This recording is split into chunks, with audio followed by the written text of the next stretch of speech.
Jadi alasan saya memilih capaian pembelajaran di materi pembelahan sel adalah karena yang pertama, materi pembelahan sel ini merupakan materi yang memiliki konsep yang esensial bagi siswa untuk memahami pertumbuhan, perkembangan, dan regenerasi makhluk hidup. Kemudian selain itu, materi pembelahan sel ini juga memiliki tahapan-tahapan yang menarik untuk diamati oleh siswa. Dan karena materi pembelahan sel ini cukup memiliki tahapan yang menarik ya, dan siswa juga bisa melakukannya secara langsung atau melakukan pengamatan langsung melalui praktikum. Nah, praktikum ini akan mendukung juga keterampilan proses sains siswa sehingga siswa dapat terampil dalam menggunakan alat bahan, merumuskan masalah, kemudian membuktikan hipotesis, dan lain sebagainya. Baik, jadi cara saya untuk menurunkan tujuan pembelajaran dari capaian pembelajaran itu dengan menganalisis terlebih dahulu kompetensi yang ingin dicapai dan ruang lingkup materinya. Nah, kalau diurutkan dalam beberapa langkah itu ada 3 langkah yang saya lakukan. Yang pertama itu saya mengidentifikasi terlebih dahulu capaian pembelajaran yang ingin diambil. Contohnya itu dalam hal ini materi pembelahan sel.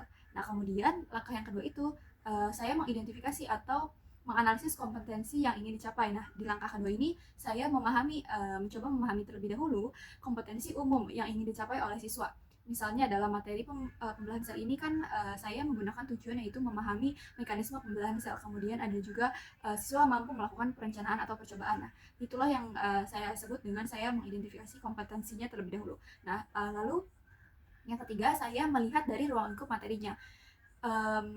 Selain menentukan kompetensi juga saya melihat dulu ruang lingkup materi yang ingin diajarkan kepada siswa. Nah, ruang lingkup materi ini saya identifikasi atau dapat dilihat dari modul pembelajaran yang sudah ada sebelumnya. Jadi, modul ajar yang saya buat terdiri atas 2 pertemuan, di mana pertemuan pertama itu menggunakan modul pembelajaran kooperatif tipe Jigsaw, kemudian pertemuan yang kedua itu menggunakan modul pembelajaran inquiry berbasis praktikum. Pertemuan pertama, mengapa saya menggunakan model pembelajaran tipe cooperative learning? Karena menurut saya pembelajaran materi pembelahan sel ini materinya sangat kompleks ya. Dalam satu pertemuan itu belum tentu dapat tercapai semua materinya, dapat terjelaskan semua materinya oleh guru. Sehingga dalam hal ini, waktu yang dibutuhkan oleh siswa lebih banyak untuk mempelajari hal tersebut. Dengan pembelajaran model cooperative learning ini, waktu yang dibutuhkan oleh siswa juga lebih efisien untuk mempelajari materi pembelahan sel. Selain itu, pemahaman yang diterima oleh siswa juga lebih mendalam karena siswa mencoba mengajarkan kepada teman-temannya. Diskusi yang dilakukan antar siswa juga lebih rileks daripada siswa bertanya kepada guru. Lalu pada pertemuan kedua, alasan kenapa saya menggunakan model pembelajaran inquiry berbasis praktikum, karena melihat dari tujuannya juga siswa ini mampu melakukan perencanaan percobaan pengamatan pembelahan sel mitosis, di mana di model pembelajaran praktikum ini dapat menguatkan konsep-konsep yang telah dimiliki oleh siswa pada pertemuan sebelumnya. Nah, selain itu di praktikum juga siswa ini dapat mengembangkan keterampilan proses sainsnya, seperti merumuskan masalah, terus menggunakan alat bahan, merumuskan hipotesis, dan lain sebagainya. Untuk penjelasan modul ajar yang saya buat, saya izin untuk melihat dari laptop modul ajar yang saya buat. Jadi di sini, pada pertemuan kegiatan pembelajaran 1, menggunakan pembelajaran kooperatif tipe Jigsaw, di mana nanti di awal pada bagian apersepsi, guru memberikan salam. Kemudian guru juga menanyakan kabar kepada siswa dan perasaan peserta didik hari ini. Guru juga akan memulai kelas dengan menampilkan gambar yang mendukung proses pembelajaran seperti gambar tumbuhan atau tanaman dan pertumbuhan ayam dan cicak. Jadi guru juga memberikan pertanyaan pemantik. Contohnya, pernahkah kalian berpikir mengapa sih makhluk hidup dapat tumbuh besar dan tinggi? Lantas bagaimana hal tersebut bisa terjadi? Selanjutnya, setelah guru memberikan pertanyaan pemantik, peserta didik juga akan menjawab pertanyaan yang diberikan oleh guru. Kemudian nanti guru menghubungkan semua jawaban dari siswa, lalu mengkonfirmasi jawaban tersebut. Kemudian nanti guru juga menjelaskan tujuan pembelajaran pada hari ini dan menjelaskan bagaimana model pembelajaran tipe Jigsaw yang akan dilaksanakan oleh siswa. Lalu masuk ke tahap inti, di mana tahap inti ini terbagi menjadi beberapa tahapan. Tahap pertama ini merupakan orientasi pembentukan kelompok. Jadi di orientasi pembentukan kelompok ini, guru membagi peserta didik menjadi 7 kelompok, di mana satu kelompok ini terdiri atas 5 anggota.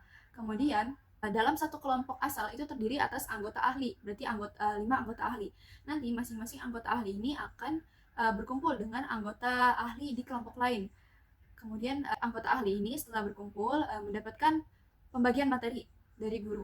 Kalau contohnya kelompok ahli 1 ini membahas tentang amitosis kelompok. Selanjutnya pada tahap 3 itu pengorganisasian tugas kelompok. Jadi setelah pembagian tugas tadi materi-materi yang telah diberikan oleh guru, setiap kelompok ahli ini membuat catatan. Nah, catatannya ini berbasis teknologi. Dia namanya itu padlet.com. Di sini guru sudah menyediakan link Padletnya, kemudian siswa tinggal masuk saja ke link Padlet yang telah disediakan.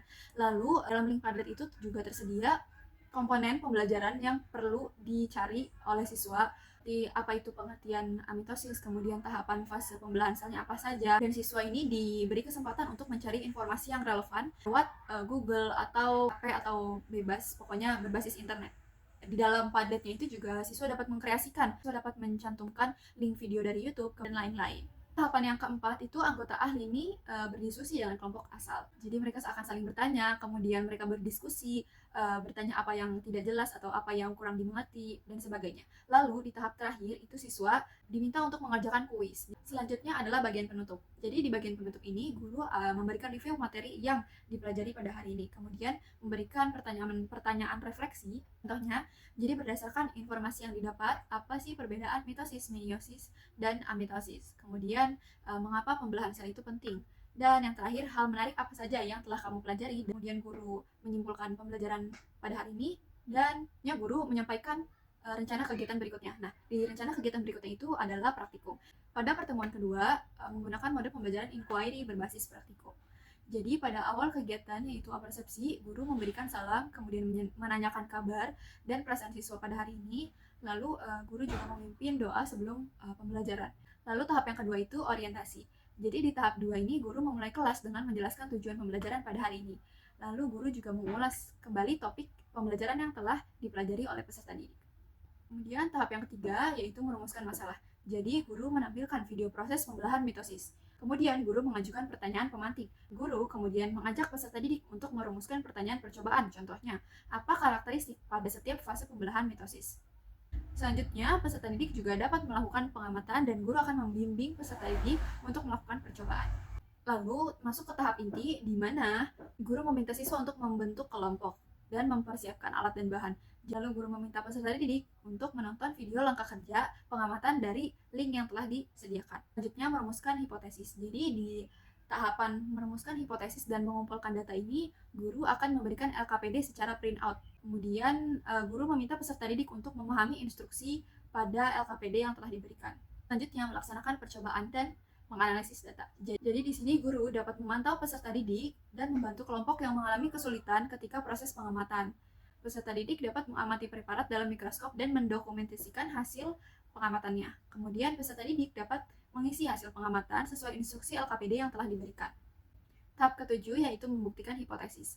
Jadi di tahap ini peserta didik dapat mempresentasikan hasil pengamatannya secara bergantian. Baik, jadi di pertemuan 1, siswa diberikan kuis individu untuk mengukur pemahaman konsep dari mekanisme pembelahan sel. Kalau yang pertemuan kedua itu, asesmen yang digunakan itu ada penilaian kinerja praktikum dan penilaian LKPD, di mana penilaian kinerja praktikum ini untuk mengukur keterampilan proses sains siswa. Kemudian kalau penilaian LKPD ini untuk mengukur proses dan hasil yang didapatkan oleh siswa. Untuk tipe bahan ajar yang saya gunakan itu ada video pembelajaran berbasis YouTube, tidak. Lalu ada pun Padlet, LKPD, sama buku modul pembelajaran sebagai referensi.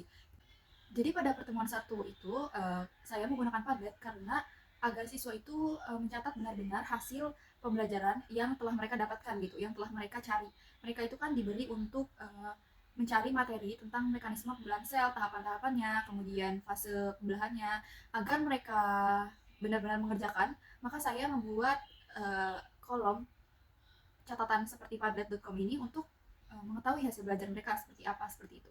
Kemudian untuk yang LKPD terstruktur, LKPD ini berbasis inquiry juga, di mana saya juga mencantumkan komponen merumuskan masalah, kemudian merumuskan hipotesis, mengumpulkan data, kemudian menarik kesimpulan, seperti itu agar dalam praktikum yang dilaksanakan oleh siswa ini ada hasilnya. Jadi siswa tidak hanya melakukan pengamatan saja, tapi siswa juga mampu untuk menuliskan hasil pengamatannya.